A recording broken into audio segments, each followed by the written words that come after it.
This is hell. Despite having never been charged with any crime, despite engaging in activities that are thoroughly protected by the Constitution.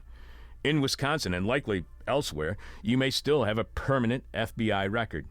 No, you didn't do anything illegal or wrong, but your future potential of possibly attending a protest against what you see as abusive police and police tactics that have been racialized, that mere potential to attend a protest that could possibly, maybe, become violent, that has already gotten you in the FBI files. Here to give us a better understanding of how protesting police has been criminalized, journalist and videographer Isiah Holmes wrote the Wisconsin Examiner article, How Kenosha Police and the FBI Received Wisconsin's Black Lives Matter Protester List, which you can find at wisconsinexaminer.com. Welcome to This Is Hell, Isiah. Hello, thanks for having me. It's great having you on the show. Wow, you sound incredibly crystal clear. I need to know what microphone you're using so we can tell all of our guests that. That's fantastic.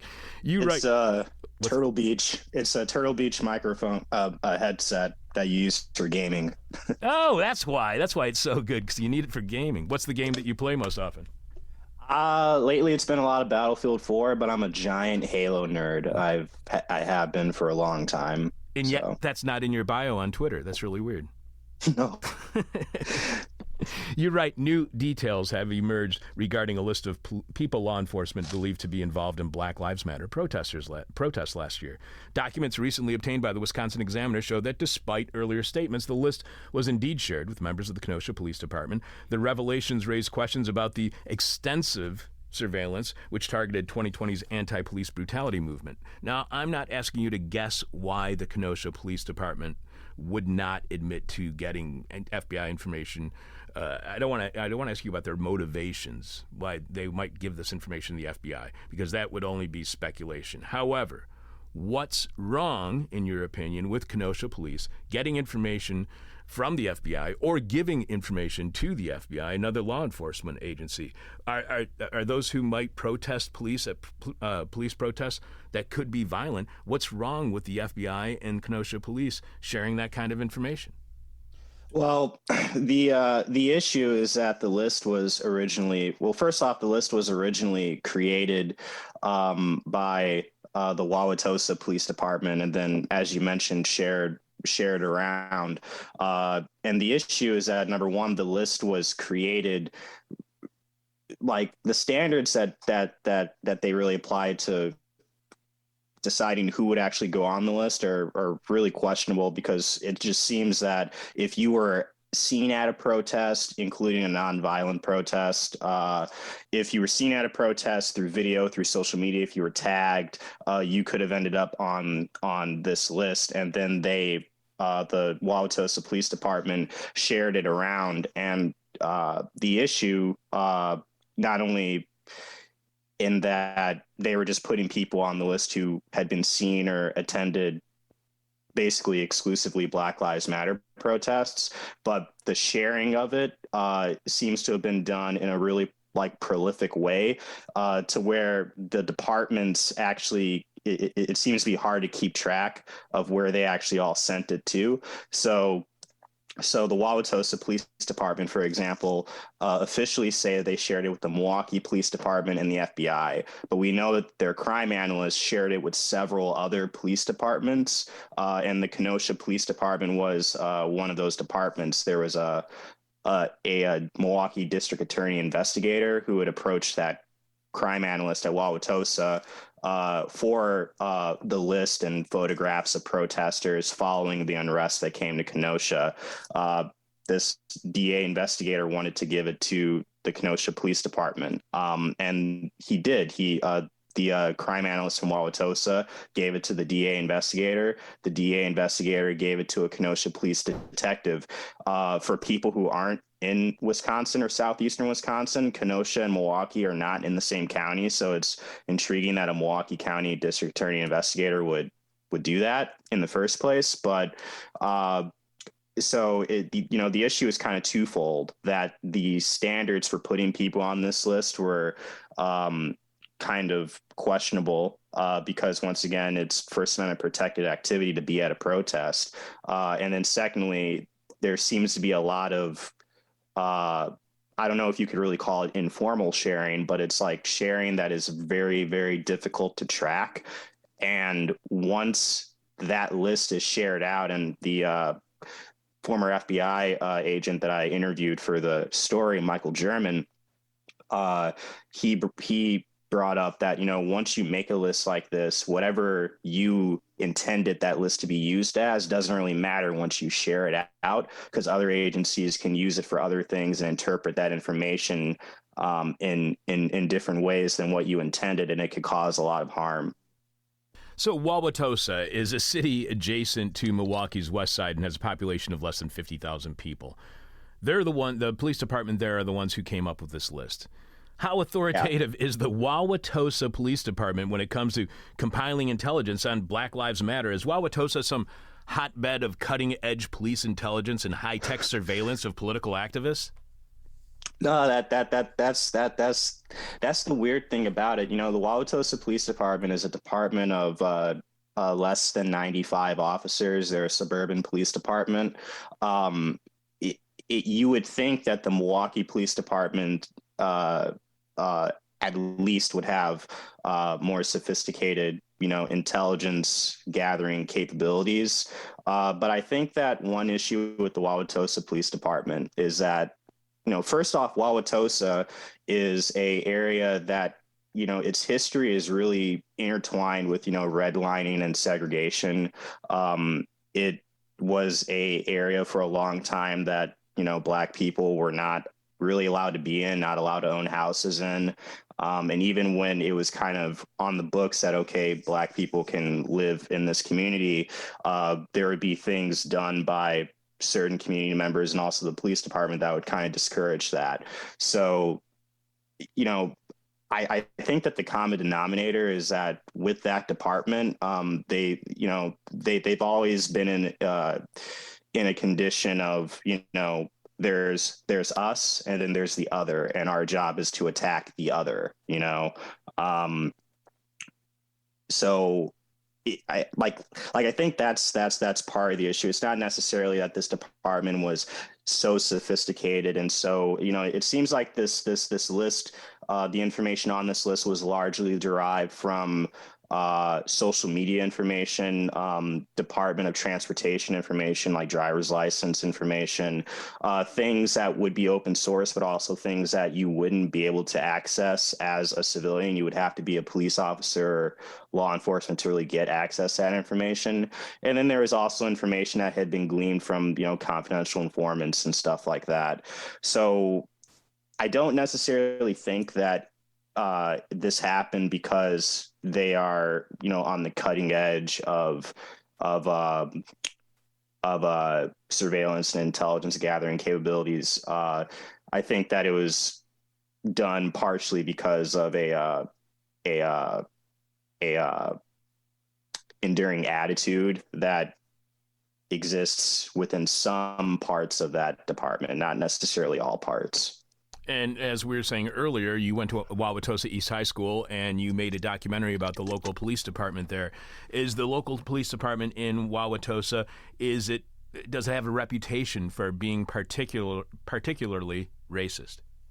Yeah, it does. You know, first off, you know, I saw my, you know, kind of funny side story, but I saw my dad a couple weekends ago, and we happened to talk about Wauwatosa. I asked him kind of what the Milwaukee area was like when he was growing up, and he said, man, in the 70s and in the 80s, we couldn't even go over there. It would never even cross your mind to go over there as a Black person. It just didn't happen.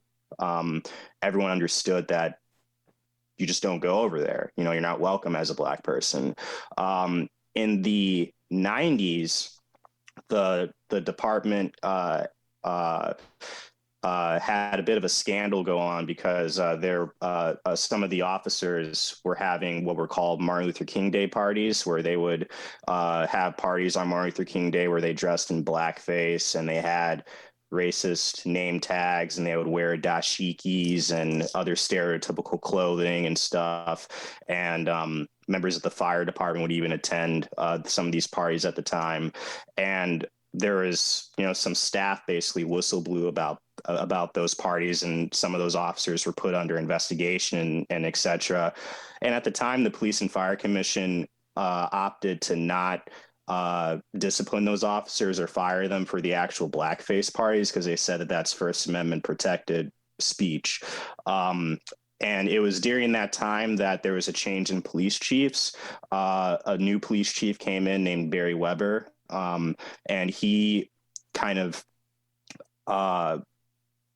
spent the following decades kind of cleaning up the department's reputation, not necessarily reforming it in any way. In fact, he actually promoted some of these officers who hosted those parties at their houses to like high rank, to like lieutenant position. Like they promoted them to like high supervisory roles. And you gotta understand, in a department where there's only 90 officers, there's only so many sergeants, so many lieutenants, a couple of captains, and then right above the captains, there's the police chief. So that's actually kind of quite a bit of power that they put in those guys' hands. And then some of those guys would go on to train, of course, the next generation of TOSA officers. There's a lot of racial discrimination type lawsuits, not just getting stopped, yes, stop and frisk type stuff, but just racial slurs, like outright kind of racism. And yeah, they had a very, very notorious reputation for, if you're black in Wauwatosa, you will get stopped for absolutely no reason. And Barry Weber, the former police chief, who he retired this past in June of this year, he really made it a point to kind of, I don't know if attack is the right word, but he was really, really defensive whenever anyone would bring up, even in a small public way that people would otherwise not notice. Whenever people would bring up the activities of the department that they were just seeing in their average daily life, he would make these very open defensive comments. Even in 2005, there was a TOSA high school student who made a comic for the school newspaper, which when I went to TOSA East many years later, no one read that newspaper. It was just something the kids did. But Barry Weber felt that it was necessary to say that this comic can cause problems when in fact there are no problems, and all this kind of thing. And the comic was literally a white officer stopping a black officer and saying, you realize you're black driving in a Wauwatosa, right? That was the extent to the comic. And just that kind of commentary from a local teenager in his high school newspaper would provoke the police chief to make these public statements that would make local news. So, and that has endured all the way to the present day, to where there are current lawsuits that have really nothing to do with the protests, where it's once again along that line of racial discrimination and racialized policing. You write that the list that the Wauwatosa Police Department compiled of Black Lives Matter activists also includes attorneys Kimberly Motley and Deja Vishny.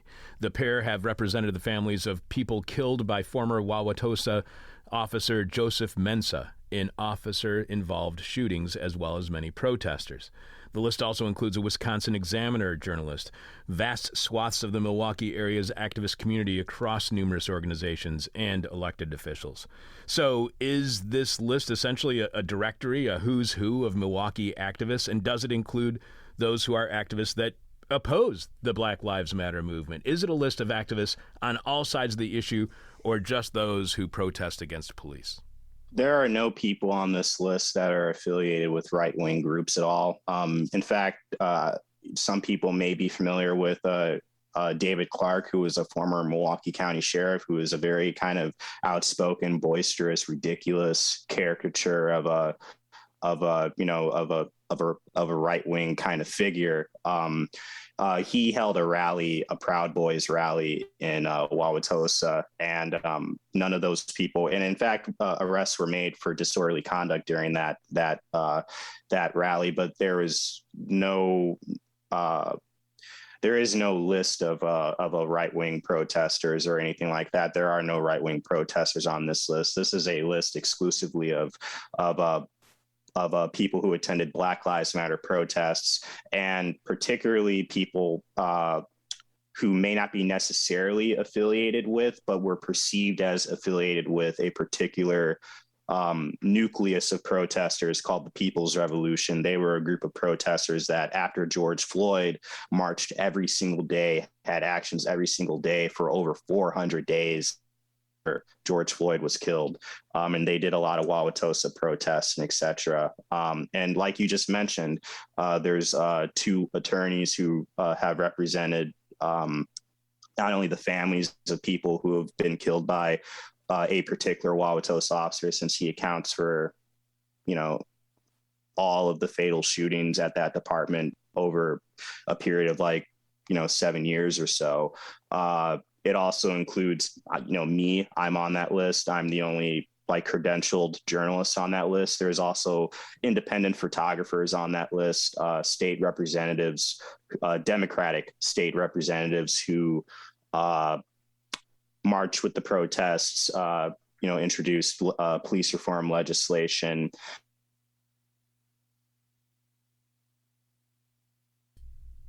So you write that the Democratic. Sorry, yeah. No, go ahead. No, yeah. Like, I was just going to say that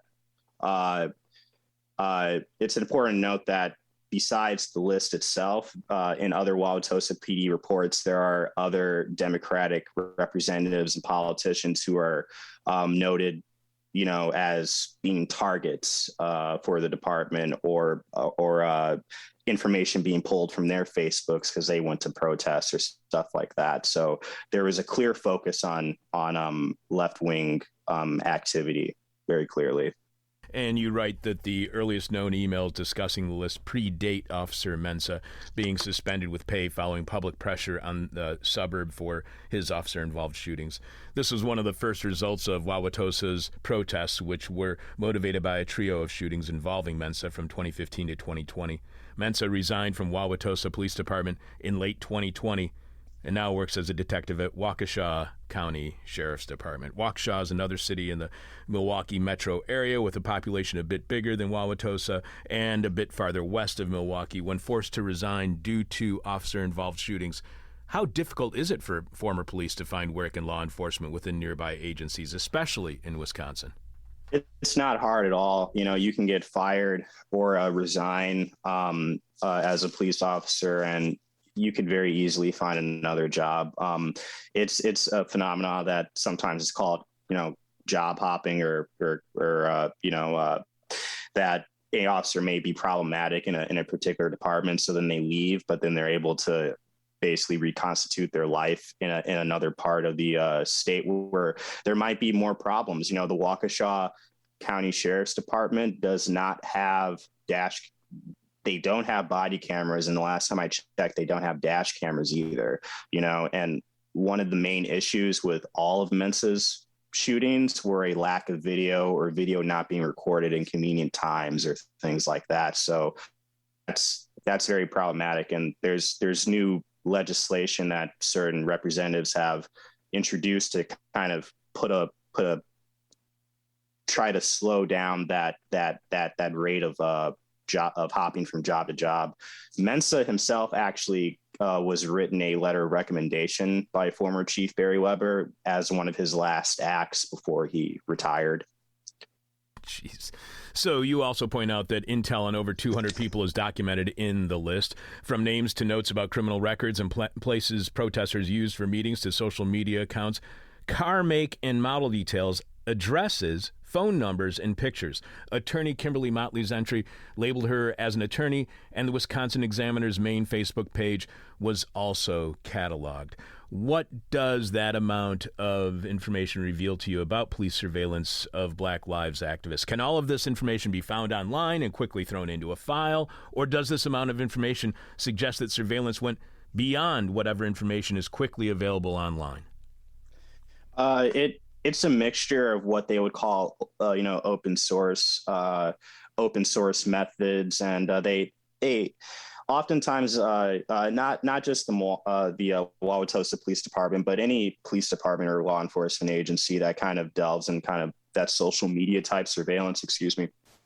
uh, any department that kind of delves in that kind of social media surveillance will kind of try to downplay it and say, this is stuff that you could see. It's not really quite true. It's now clear that the Wauwatosa Police Department were doing things like maintaining what you would almost think of as like spam or fake Facebook accounts, those Facebook accounts that, you might think it's a bot or something, with like no friends, no real profile picture or whatever, but they were using those kinds of Facebook accounts to send friend requests to people to get more access to information on their Facebook accounts, because you can't necessarily see everything on their Facebook account. And even then there's information on there where it's a question of how they got it. Where did it come from? It's not necessarily information that any of us could see. Like I said, there's Department of Transportation information from there. It's unclear if any subpoenas, it doesn't really appear that any subpoenas or warrants were issued for a lot of this kind of stuff. And then, there's kind of the specter of parallel investigation or parallel construction, which by that, I mean the police using methods or methodologies which may be legally questionable to obtain that information. And then once they find out that information, they backtrace through methods that would be more acceptable or more legally sound. So they find out a bit of information, but they find it out through sketchy means. So then they have to go and recreate their work and make it look not sketchy, knowing that they already have that information. There were a lot of people over the summer who felt like their phones were being monitored, odd things happening to people's phones, things that you could associate with certain surveillance technologies like Stingray, but of course it's hard to know. But it's clear that not, car make and model details, VIN numbers, these are not things that you or I could look up. People's addresses, phone numbers,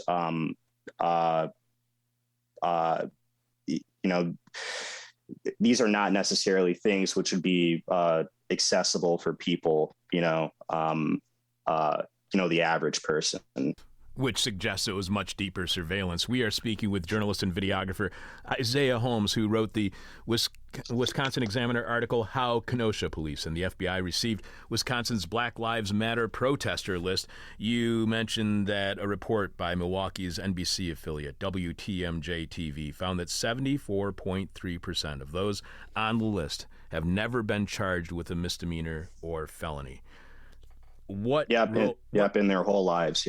Right. So what role could police play in contributing to violence at protests by assuming that all of these people who have never been charged with a misdemeanor or even a felony will be violent at a protest? So what could that do to the way in which police approach protests when they assume that there's going to be violence, when in fact three-quarters of the people involved in Black Lives Matter protests had never been charged with a crime? And as you point out, a 2020 University of Connecticut study found that at least 96% of Black Lives Matter protests nationwide last year were peaceful. So could that have an effect on the police when they assume that there is going to be violence at protests that are vastly peaceful? Yeah, absolutely. When there's information being passed around or intelligence that kind of not only initially portrays the situation or individuals as something that they're not, but once again, as Michael German, the former FBI agent that I interviewed for the story, mentioned, whatever you intended that list to be or to be used for, once you share it out, that context can get lost. The Wauwatosa Police Department officially say that this is a list of witnesses, victims, and suspects of activities surrounding the protests. And if it really does include victims and witnesses, well, once that went to the FBI, there were certain situations where they checked all the names on that list against criminal and terrorism cases. And there are a lot of other things that I'm continuing to investigate that also line up with certain days when these checks are being done. Cybersecurity, concerns, traces being left on people's machines of odd activity. So, it becomes this thing of, even if the Wauwatosa Police Department is being truthful in that statement, and that, there are witnesses and victims on that list, witnesses and victims, because you shared it with the FBI, were treated as suspects, and what constitutes as a nexus to terrorism, what someone on someone's friend list, like it the bar seems so low. And beyond that,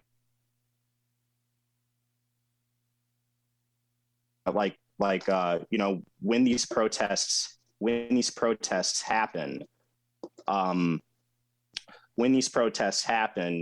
obviously sometimes curfews happen, and police use non-lethal munitions, rubber bullets, tear gas, and etc. If those officers are getting bad intelligence that inflates a danger or an anxiety in them, that it may justify whatever force they feel like they may use. And in Milwaukee, the common trope of, oh, someone threw a Molotov cocktail, that was claimed twice, once by the Wauwatosa Police Department and once by the Milwaukee Police Department. The Milwaukee Police Department later had to kind of admit that what they thought was a Molotov was not a Molotov. And in fact, there's actually a very specific charge that you charge someone with if they have like an explosive device like that. And no one was ever charged with anything like that in any of these protests. So when you make these kinds of claims and then months and months go by, and then you admit, oh yeah, we had it wrong, when everyone knew that you had it wrong, and you use that as an excuse to shoot tear gas at people in broad daylight before the curfew even set in, that's how that, just some of the ways that can really cause problems.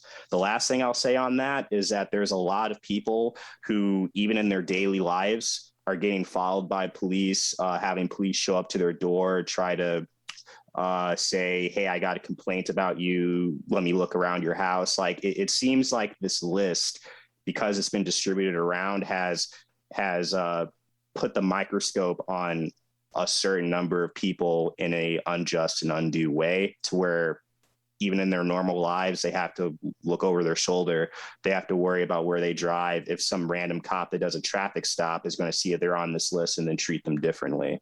These are major concerns. Yeah, major concerns. You cite Milwaukee County DA investigator Matthew Gibson's email, reading, "Here is an updated list of the subjects identified as members or associates of the People's Revolution." As you were explaining earlier, the People's Revolution emerged as a nucleus of protesters who demonstrated throughout southeastern Wisconsin for over 400 consecutive days following George Floyd's death. 400 consecutive days. Now, that's a lot of protests. So, Isiah, How often did those protests by the People's Revolution turn violent? How policed were those actions where People's Revolution activities were taking place? The vast majority of those actions were completely nonviolent and peaceful. They really just amounted to people,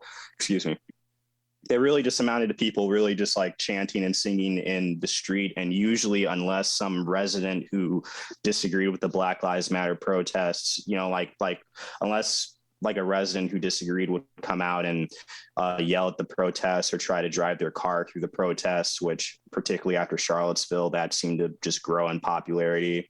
Unless that happened, or unless the police directly intervened, there normally wouldn't be any issues or situations. There were sometimes the police would cite things like, well, they're blocking traffic, they're TPing, an elected official's house, like throwing toilet paper in the trees of a elected official's house that they disagree with. They're doing these kinds of antics that we find to be of criminal conduct. You can take that for however you feel about it. Those are things that teenagers do in Tulsa all the time.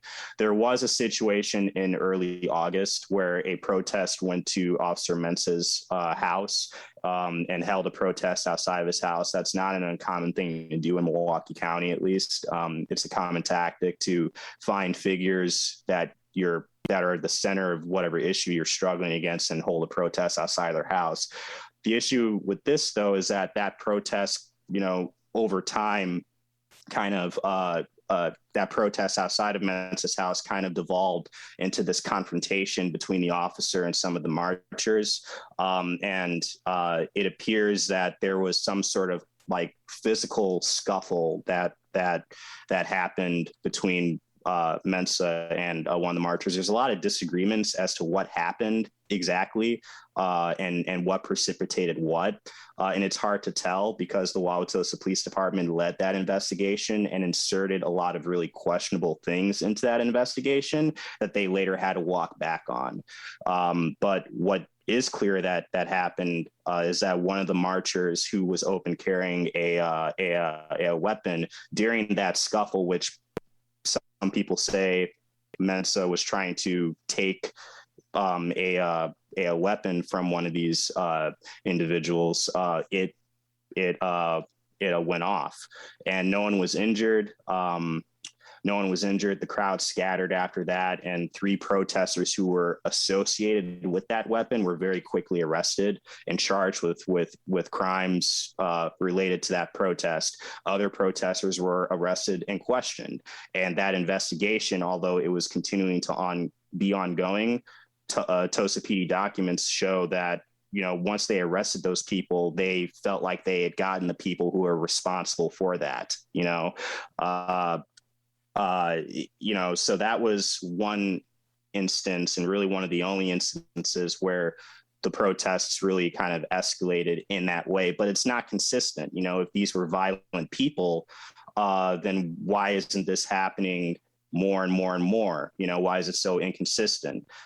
In January, the Wauwatosa Police Department released a lot of materials related to that investigation, including unredacted videos of confidential informants who they had promised no one would ever find out who you are. If you really feel like these people are so dangerous, why are you burning your informants? You know,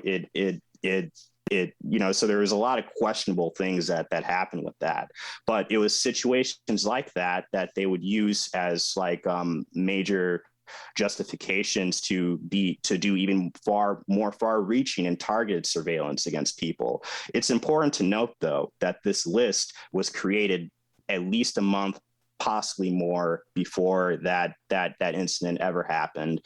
It was even created, again, like you mentioned, before Mensa was even suspended by the city, which was a call for by the protests. You know, so that's some of the context with that. Yeah. So did police use the shooting at Mensa's home as a way to legitimize getting their list of local protesters and those they think may protest in the future into an FBI database? Was this a punitive move by police to punish those who protest police? Quite possibly, yeah. You could see it that way, or too, because once again, you know, the Wauwatosa Police Department, their official statement is this is a list of victims, witnesses, and suspects. Of course, Officer Mensa is not on this list, even though you could frame him as a victim of that particular protest. He's not on this list, but all the people on this list were checked, analyzed, and subjected to, you know, their information put into an FBI file and et cetera. It's very important to note, though, that the FBI was kind of a specter throughout all the summer protests. Right from day one, there were people getting house visits from feds, asking them questions and stuff, county supervisors, everyone. So they were clearly gathering information for quite some time. It's unclear exactly when the FBI received the list. We know that it was utilized by the FBI after the incident at Mensa's house, but it's unclear if the FBI had access to that list at any point before that. In your reporting posted in September of 2020, last year, you wrote, since August, the Wauwatosa Police Department has deployed a variety of tactics against a group of Black Lives Matter protesters known as the People's Revolution in its efforts to more aggressively police the demonstrations in the suburb.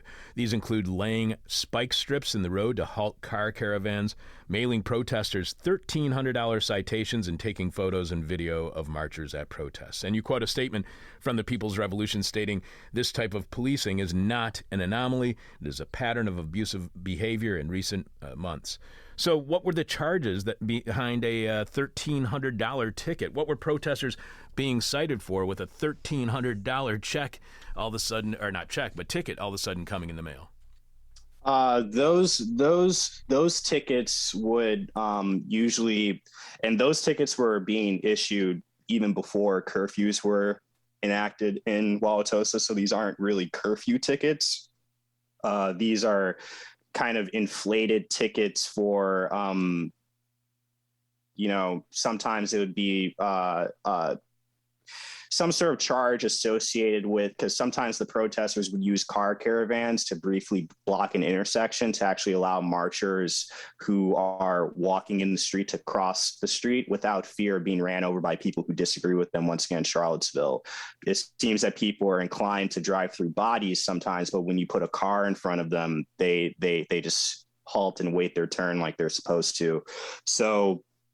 To cross the street. So some of these tickets were really, really inflated tickets, like that involved basically minor traffic related ordinances that the protesters would face. And Kimberly Motley pointed out that, once again, inflated is a good term, because some of these tickets were that $1,300 number is vastly more than what the actual ordinance that is cited for the ticket actually allows, and a bit more. That $1,300 number was just a couple dollars off from the cost that it would have costed Attorney Kimberly Motley to receive documents from the department about Joseph Mensa. Initially, they were trying to use these high prices to block those records, and then when that didn't work, they started issuing tickets that mirrored that price. So there was all these kinds of interesting things going on. People getting mailed these tickets in the mail. Other people were hand delivered them by Wauwatosa officers, even if they didn't live in Wauwatosa. They were taking pictures of people. They took pictures of me. They were writing down people's license plates, spike stripping people's cars, pepper spraying people, kettling protesters in and trapping them in side streets and et cetera, and kind of holding them in place, seemingly waiting for something to happen, even though nothing happens. Of course, there's no property destruction, there's no violence, et cetera.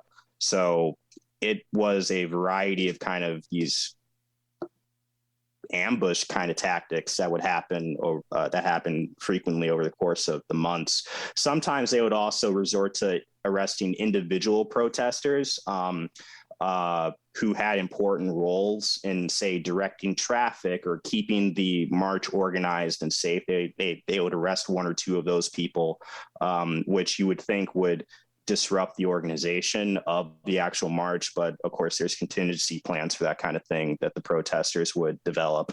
So it was a wide variety of stuff. Press releases targeting specific people, shaming politicians and local alders for supporting the marches, all kinds of stuff like that. So what impact did this abusive behavior by police, as the People's Revolution calls it, have on protests against abusive policing in southeastern Milwaukee? Is there any evidence or indication this behavior by police worked in silencing protests against cops? Perhaps in some regards. I think that it certainly made people more suspicious of other people, of one another. And of course, when you feel like you're under surveillance yourself, that can wear on your mind. So was it effective?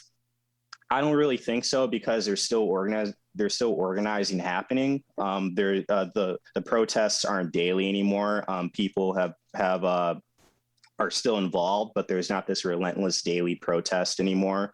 Was it effective? I don't really think that it worked 100%, but there were clear impacts that kind of stuff had. But it seemed like the more that they did those kinds of things, the more that it really justified the protesters' actions and their continued protesting in their own minds. When the protests came to Wauwatosa, they were initially just because Joseph Mensa killed 3 people over 5 years. And some of those situations were very, very, very questionable, scenes being tampered with by other officers, all kinds of stuff like that. But because Wauwatosa PD did all these other actions, it became a protest about the Wauwatosa Police Department getting the former chief out of there, getting Joseph out of there, etc. So in a way, it almost backfired. They left a lot of paper trail that, and by they, I mean the Wauwatosa Police Department. They left a paper trail that paints a decent picture of what was going on. And I think it's also important that a lot of these other agencies that received the list, they won't really own it. They'll say, yeah, we were shared it, but we didn't ask for it and we didn't use it. And even the FBI, who did use it, make clear that, we were shared this, we didn't request it. So it feels almost like some of these agencies understand this list is kind of tainted fruit because of the way that the information was collected, so they weren't inclined to use it according to their version of events.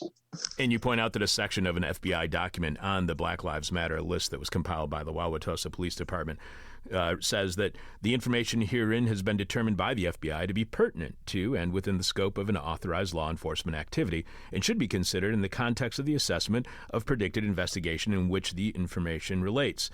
So was the FBI perfectly fine with local police creating a list of those who have never committed a crime but may be involved in upcoming future protests for Black lives, including personal information, and disseminating that information throughout the police? Because Michael German was on, the former FBI agent, Michael German was on our show back in September of 2020 when you were writing about the protests that were taking place. And he was on to discuss his article, Hidden in Plain Sight, Racism, White Supremacy, and Far-Right Militancy in Law Enforcement. Michael's gone undercover within the far right, within the KKK, and what he has seen often are people who are in law enforcement as part of those organizations. The FBI was fully aware the far right operate within local law enforcement across the United States. So is the FBI perfectly fine with that information possibly getting into the hands of violent far right extremists? That's a really good question. That's a really good question. And, first off, and Michael German, his main, some of his main concerns about this list is, once again, the far-reaching ways of how it was used. Once again, after the incident at Mensa's house, social media warrants were filed on certain protesters. You guys already have social media information on these protesters because of this list, but it wasn't confined to the Mensa investigation. They went all the way back to the day George Floyd died, even though protests in Milwaukee didn't start until 4 days after George Floyd died. So it just shows the political nature of a lot of these so-called investigations that were going on. But in terms of it, the list getting into the wrong hands and that information getting into the wrong hands, when you talk about Kenosha, there's it was very clear that the Kenosha law enforcement, not necessarily just the Kenosha Police Department, but the law enforcement, even the U.S. Marshals who were in Kenosha, saw these armed right-wing groups that came to Kenosha on August 25th, Kyle Rittenhouse among them, as friendly. Kyle Rittenhouse was given water and praise by a Bearcat, a armored vehicle, etc. And during those nights, there were protesters who reported their tires being slashed by armed militia, being pursued and picked by pickup trucks. And sometimes the vehicles that the armed militia would drive were really indistinguishable from the undercover vehicles that were being utilized by specialized in the U.S. Marshals. And the thing about the tires being slashed is that not all the protesters were parking all their cars in the same area in Kenosha. It seems like these militias had some idea of whose cars belong to who. So it becomes questionable, like how far has this list gone? What is it being used for? And is it appropriate to continue to maintain using it? That's a very legitimate question that at least we're continuing to investigate. You write that following an investigation into the HVT PowerPoint, that's the higher value targets PowerPoint that included one of the mayor of Wauwatosa, Detective Joseph Lewandowski was disciplined for creating the PowerPoint. Lewandowski was then promoted to sergeant and moved out of Wauwatosa Police Department's investigative division. Lewandowski was associated with WPD's Special Operations Group and authored other reports about the mayor's questionable conduct during protests. Mayor McBride condemned the PowerPoint after learning of its existence earlier this year. Wauwatosa Police Department's protest operations occurred under former chief Barry Weber, who retired in June after over 30 years. So a couple of questions. One, is there any evidence that their protest operations, Wauwatosa Police Department, has ceased now that the chief has resigned? No. And in fact, the new police chief has kind of doubled down on the use of that list. They sometimes are even refraining from calling it a list. They want to refer to it as an investigative report, which it's not. It's a list of people. I've seen investigative reports. This is not an investigative report. It's a list of people. So yeah, they're continuing to utilize this list and find ways to justify existence. In the PowerPoint of Mayor Dennis McBride, it says that he sanctioned violence against Officer Joseph Mensa. Is there any evidence or any indication that the mayor of Wauwatosa ever endorsed the violence outside of the home of Officer Joseph Mensa? Absolutely not. And that was one of the subjects of the internal investigation. So once we published articles about the higher value target PowerPoint, Tosa PD initiated an internal investigation into that matter, and they determined that Lewandowski had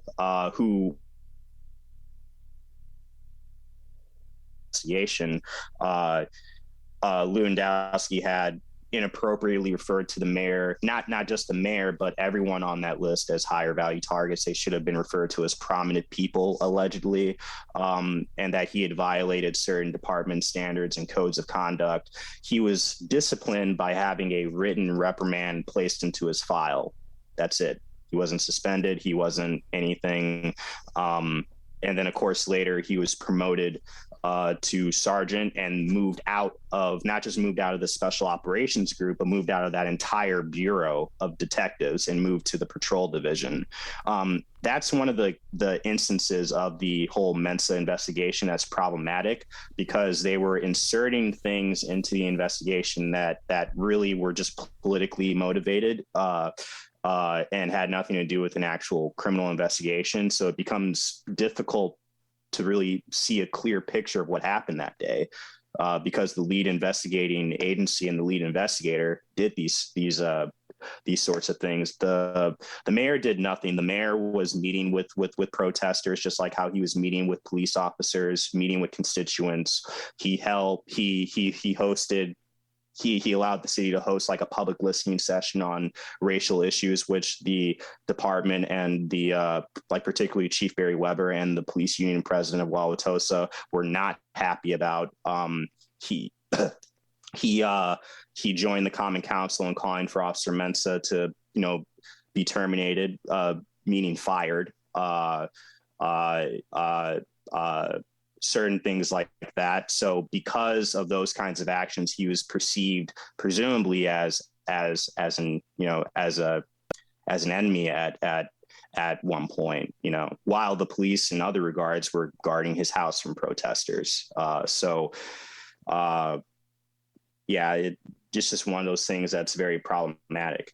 Again, some of the people who are mentioned in the higher value target list are also mentioned in the protester list. Mayor McBride isn't on the protester list, but some of the people who are mentioned on his slide are. Which is one of those ways it was problematic. So who's more popular in Wauwatosa? Is it the mayor or the police? Good question. That's a very good question. That's a very good question. I don't really know. It's hard to tell, because there's a lot of people who back the police unconditionally, no matter what, who are angry at the mayor, who feel that he didn't do enough to keep out the protests and demonize the protests and etc. and demonize the people who supported police reform and etc. There are other people who were part of the protests who feel that Mayor McBride didn't do enough. So in terms of it, advancing the momentum of change in that department. So, which, by the way, it seems like the issue with Wauwatosa is that the city government, the Common Council, really has a very limited amount of control and oversight over the department, and the Police and Fire Commission is supposed to be the authority governing body, but that's led by a former Wauwatosa lieutenant who served under Barry Weber, who had been there, who had been at the department during its racial controversies. So it really feels like this kind of, banana cord kind of setup where the city has very, very limited control or oversight over the department's actions in general. Just a couple more questions for you, Isiah. Yesterday, Yahoo News quoted John Eason, an assistant sociology professor at the University of Wisconsin at Madison, saying, "I think the mood in Wisconsin, not just Kenosha, is that they're over the whole racial awakening. All signs are this is going to be the case with Kyle Rittenhouse, the case that vindicates white people. If the peak of the country's social justice reckoning was George Floyd, then this is the pendulum swinging back. This is the tipping point back." In your opinion, is Wisconsin, as Eason says, over racial awakening? No, there are parts of Wisconsin that I think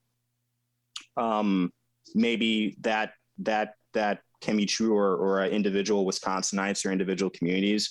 You gotta understand that, when you're talking about Milwaukee County, for example, you're talking about one of, if not the most segregated city in the country.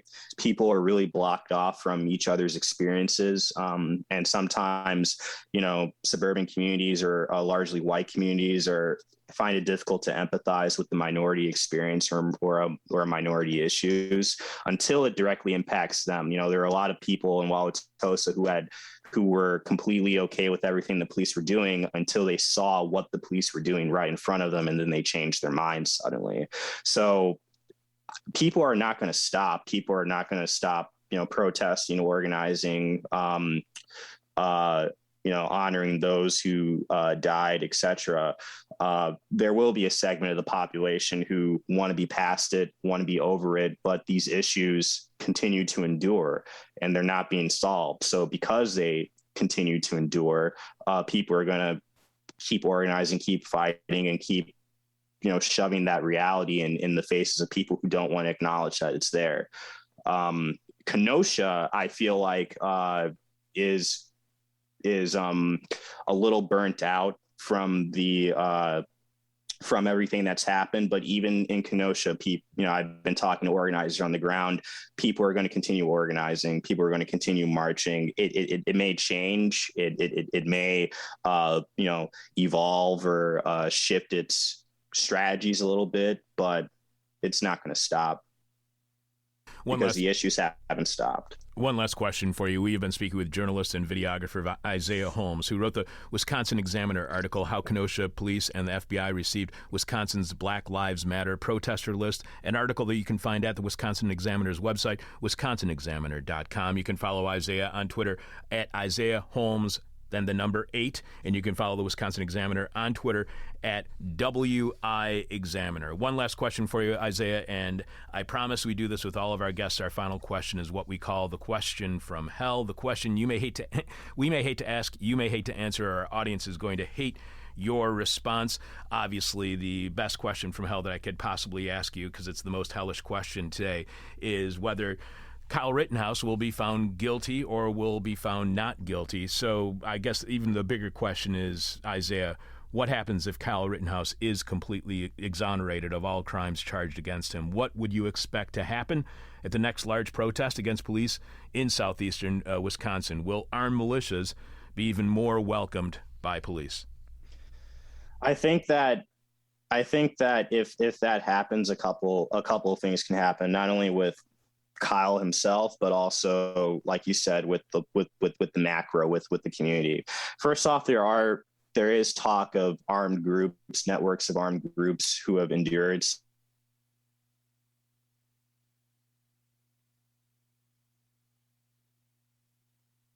been talk of militia coming down to support Kyle and etc.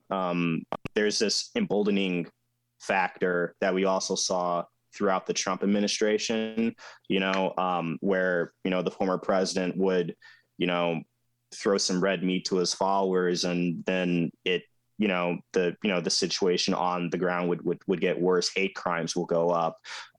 People would feel, so I feel like if he is exonerated, it would embolden some of those armed militia types to further do that kind of thing.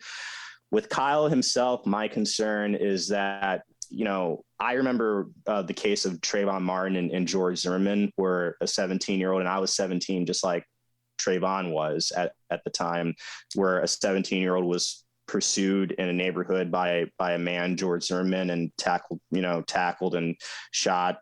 And George Zimmerman was not a cop. He was a self-appointed neighborhood watchman, and he got off for that because his defense were able to successfully placate to the fears and stereotypes that people had about Black people at the time. So after all that happened, George Zimmerman kept getting into legal trouble. He even got arrested a couple times. There was stories and video of him, kind of saying, kind of starting confrontations in bars or whatnot, saying, "Oh, do you know who I am?" Kind of thing. So obviously getting off for committing murder emboldened that man. And that could potentially also happen with Kyle, especially since it's clear that certain right-wing groups and organizations have been kind of patting the kid on the back. And he is a kid. He's very impressionable, so just like most kids are. So I think that that's kind of like a twofold kind of concern if that happens. But once again, whether or not he catches anything, any kind of conviction, or if he gets off completely, people are going to continue organizing their communities to make their, try to make their lives and the lives of their children better, regardless of what other people feel about it, Isiah, I cannot thank you enough for being on the show. And when I visit a friend of mine who lives over on Commercial on the west side of Chicago, it would be great to hang out with you because we are looking for a correspondent in Milwaukee, and it would be awesome to have you as our correspondent in Milwaukee. Yeah, we could talk about that. Yes, I will. I'll bug you about it. You'll be annoyed by me by the end of it. Thank you so much for being on the show. I really appreciate it. No worries. Thank you for having me. You've been listening to a This Is Hell interview. For more interview hell and to support the show, visit thisishell.com.